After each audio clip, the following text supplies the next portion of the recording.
L'article 144 de notre Constitution de 92 est clair. La révision de la Constitution appartient concurremment au président de la République et à un cinquième des députés composant l'Assemblée nationale. Lorsque cette Constitution a été révisée,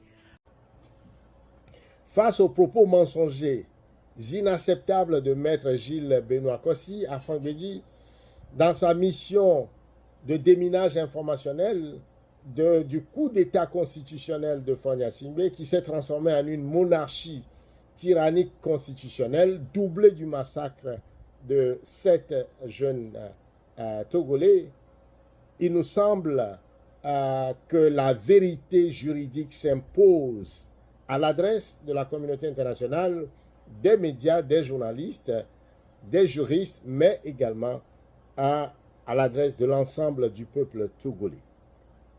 En effet, Maître Gilles Afang-Bedi, dans sa déclaration invoquant l'article 144 pour justifier l'injustifiable, affirme que le référendum n'est pas une obligation dans le processus de révision constitutionnelle au Togo.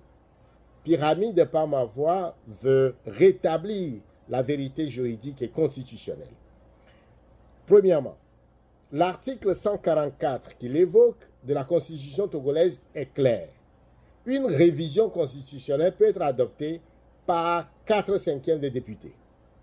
Mais en l'absence de cette majorité, l'adoption des textes ne peut se faire que par voie référendaire.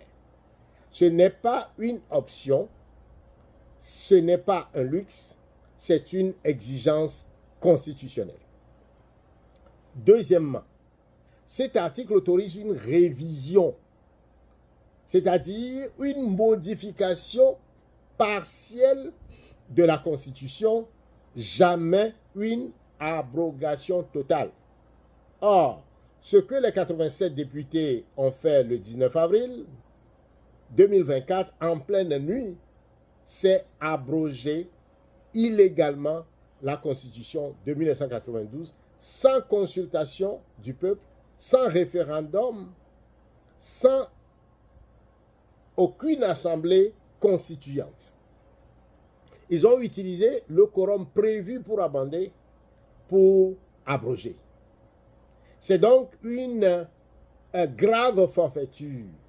C'est un détournement de procédure, une contorsion juridique qui sert de masque à un véritable coup d'État constitutionnel. Ça, Maître Gilles Afang-Bedi a omis de pouvoir le préciser.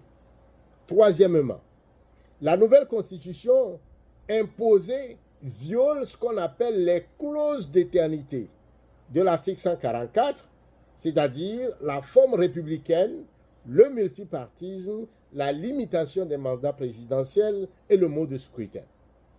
Ces principes ne peuvent jamais être modifiés, même par référendum. Pourtant, cette nouvelle constitution, cette forfaiture constitutionnelle, ce coup d'État constitutionnel, les piétine tous. Elle remplace la République par une monarchie de fait. Elle supprime l'alternance. Elle modifie le suffrage universel. Elle anéantit le vote populaire. Quatrièmement, l'article 59, lui aussi, est sans ambiguïté. La durée du mandat présidentiel, la limitation à 2 mandats et le mode d'élection au suffrage universel ne peuvent être modifiés que par voie référendaire. Encore une fois, aucun référendum n'a eu lieu. C'est donc une violation flagrante et délibérée du texte constitutionnel. Dans ce contexte, Maître Afang-Bedi, en prêtant sa voix et son statut à la justification de cette imposture, se rend complice d'un crime grave. Il trahit son serment d'avocat, il trahit son peuple, il trahit la vérité juridique. Il se rend du côté des parjures et des faussaires du droit. Il sert de paravent juridique à une forfaiture, à une prise de pouvoir par la ruse et la fraude. Soyons clairs, on ne construit pas un pays dans le mensonge, la trahison, la manipulation du droit. Le coup d'État constitutionnel commis au Togo est un crime imprescriptible, un crime contre la République, contre la souveraineté populaire, un crime contre la dignité démocratique du peuple togolais. C'est un crime imprescriptible. Maître Afang Bédi et tous ceux qui soutiennent ou ont soutenu ou ont couvert ce coup d'État, ce coup de force, répondront un jour, peut-être pas devant les tribunaux du régime, mais devant le tribunal de l'histoire et surtout devant le peuple togolais qui est le seul et unique souverain. Maître Afang Bédi, vous avez porté la toge du mensonge, de la fabulation. Vous avez menti, vous avez trahi le peuple togolais.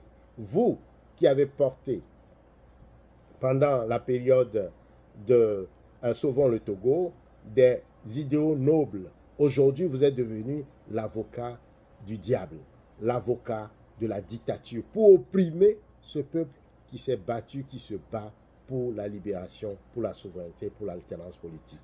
Honte à vous, l'histoire retiendra votre nom comme étant un avocat sans scrupules.